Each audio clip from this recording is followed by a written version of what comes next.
And when you're ready, the crew will be watching you. Bill and Richard and Jared and Jacob are on board. Give them a wave, if you will, ladies and gentlemen.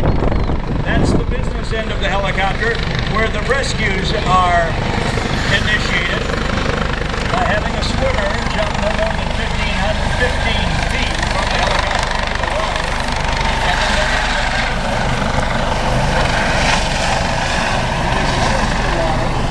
to allow for the rescue swimmer to bring the victim back up